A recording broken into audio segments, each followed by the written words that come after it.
दिवस के अवसर पर इकट्ठे हुए हैं तो मुझे कुछ बोलने का मौका मिला है। कृपया मेरी बातों को थोड़ी देर ध्यानपूर्वक सुने। शिक्षकों का दर्जा माता पिता से भी ऊपर रखा गया है। पता है क्यों? क्योंकि माता पिता तो हमें जीवन देते हैं, परंतु उस जीवन को जीना कैसे है, हर परिस्थितियों का डट कर सामना कैसे करना है, यह सब हमें शिक्षक बताते हैं। यहाँ तक कि जीवन शब्द को लिखना कैसे है, यह भी हमें शिक्षक ही बताते हैं। और इसीलिए कहा जाता है, अक्षर अक्षर हमें सिखाते, शब्द शब्द का मतलब बताते, कभी डांट से कभी प्यार से जीवन जीना हमें सिखाते, जीवन जीना हमें सिखाते। शिक्षक बिल्कुल एक कैंडल के प्रकार होता है। शिक्षक मोमबत्ती होता है ना, उसी के प्रकार होता है। जिस तरह मोमबत्ती जलकर पूरे दुनिया को रोशनी प्रदान करता है, उसी प्रकार शिक्षक अपने आप को कष्ट में डालकर हम छात्र छात्राओं के जीवन को रोशनी प्रदान करते हैं। ठीक उसी माली के प्रकार होते हैं जो हम जैसे कच्चे कोमल पौधों के प्रकार बच्चों को ज्ञान सुधा से सींचते हैं। और इसीलिए कहा जाता है कि आप है माली इस उपवन के, हम कोमल कच्चे पौधे। आप है माली इस उपवन के, हम कोमल कच्चे पौधे। ज्ञान सुधा से सींच कर हमको आप है रखते हरे भरे, आप है रखते हरे भरे।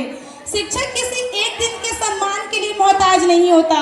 अरे इनका इतना बड़ा हमारे जीवन में योगदान होता है कि अगर हम 365 दिन भी इनका सम्मान करें तब भी कम है।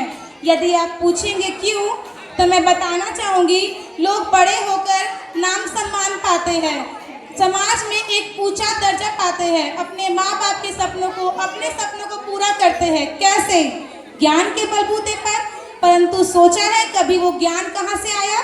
यदि शिक्षक नहीं होते तो क्या वो ज्ञान मिलता? तो कहीं ना कहीं उस मान सम्मान के पीछे, उस सपनों के पूरा होने के पीछे शिक्षकों का ही हाथ है। और इसीलिए पर जिस प्रकार परमेश्वर के बिना मंदिर अधूरा होता है, एक परिवार के बिना घर अधूरा होता है, ठीक उसी प्रकार शिक्षकों के बिना शिक्षा, ज्ञान, यहाँ तक कि शिक्षक जीवन भी अधूरा होता है। और सिर्फ हमारे जीवन में ही नहीं बल्कि देश के विकास में भी कहीं ना कहीं शिक्षकों का बहुत बड़ा योगदान है। देश का विकास कैसे होगा? जब अधिकतर लोग पढ़े लिखे होंगे, जब अधिकतर लोग साक्षर बनेंगे, साक्षरता दर बढ़ेगा, तभी तो देश का विकास होगा। और वो देश का विकास के लिए जो साक्षरता दर बढ़ना चाहिए वो भी तो हमारे शिक्षक ही बढ़ाते हैं। कहीं ना कहीं हमें साक्षर तो शिक्षक ही ना करते हैं। इसलिए केवल हमारे जीवन में ही नहीं बल्कि देश के विकास में भी शिक्षकों का बहुत बड़ा योगदान है। और अंत में बस इतना ही कहना चाहूँगी कि मिट्टी से जिसने सोना बनाया, मिट्टी से जिसने सोना बनाया, जीवन जीना जिसने सिखाया, जीवन जीना जिसने सिखाया, और हमें जिन्होंने ज्ञान से सींचा, उन सभी गुरुओं को बहुत बहुत धन्यवाद। Thank you for your fantastic